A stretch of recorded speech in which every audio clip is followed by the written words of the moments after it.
Have you ever wanted to be bigger, faster, and stronger? Whether it be to impress a friend or a significant other, or simply to be healthier. Learning the basics of playing one of football's most undervalued positions, offensive line, can help you achieve this goal. As a 7-year football player and former collegiate athlete, I'm qualified to speak on this subject. Today, we'll talk about 3 things. First, the training regimen that allows an offensive lineman to play. Second, the styles that coaches use. And third, the technique that allows athletes to perform at their best. First, let's talk about training regimens.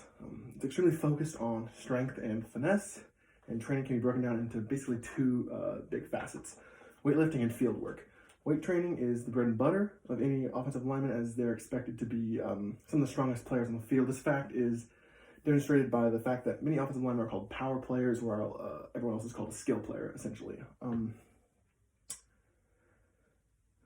In the weight room, focus is placed on full body training most of the time, specifically Olympic lifts like a power clean to create hip strength, bench press to create chest strength and lateral strength, and back squats to create leg power. Outside of the weight room, offensive linemen work extensively on footwork and staying low, using ladder and bag drills most of the time. Using these drills, linemen get to work on their steps, which is arguably one of the most important aspects of playing offensive line. In addition to footwork, linemen focus on staying low throughout all drills, as most coaches, including one of my former college coaches, Coach Tyler Staker, uses this classic adage, the low man wins. Meaning the player who gets lower will be able to utilize more of their core and leg strength to successfully overpower their opponent. Second, let's discuss the blocking styles of offensive line. These are just as important as discussing athletic prowess. 2 styles dominate football today. One's called big on big, which is just abbreviated BOB, and the other one's called zone blocking. BOB is a more traditional style, and as it suggests, is just one man blocking another man. This style is mainly used in lower levels of football due to its simplicity, but in upper levels, BOB has fallen out of style due to 2 things. 1, the increased athleticism of defensive linemen at higher levels, and 2, the prevalence of a defensive technique called stunting, which is essentially where defensive players shift their position during the middle of a play or in immediate start of a play to kind of try to confuse the offensive line, okay? These techniques make it impossible for man blocking to work, as the man you're assigned could essentially be on the other side of the line of scrimmage now. These defensive dynamics have increased the popularity of a second blocking style called zone blocking. Zone is aptly named as well, as offensive lineman is assigned a zone rather than a man.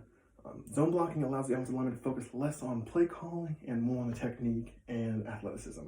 So it works far better in the fast-paced modern game like the NFL. Analyst Bob Davie even found that over 85% of run plays in the NFL feature some type of run blocking. Third, to truly appreciate the athletic prowess and style of offensive line, you must understand the individual techniques behind them. Going back to big on big blocking, it has 2 different blocking techniques, all right? One is called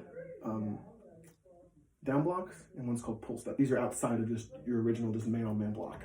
A down block features a step parallel to the line of scrimmage to trap a man and allow a running back to run directly behind the lineman.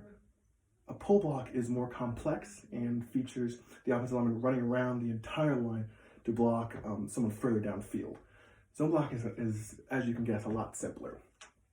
Its 2 main techniques are short and long steps. The short zone step is simply just a 45-degree step to the side, and you're running in your zone. While a long step is just a 75-degree step, and then once again, you're just running in your zone. I know talent seek can sound a little wonky sometimes, this technique, but it's way easier than it sounds when you really get down to a field and break it down. Today, we talked about training, styles, and technique of offensive line. I hope my talk today has inspired you to get out in the weight room or onto the grass and get a little stronger and get a little faster, you know? Thank you so much.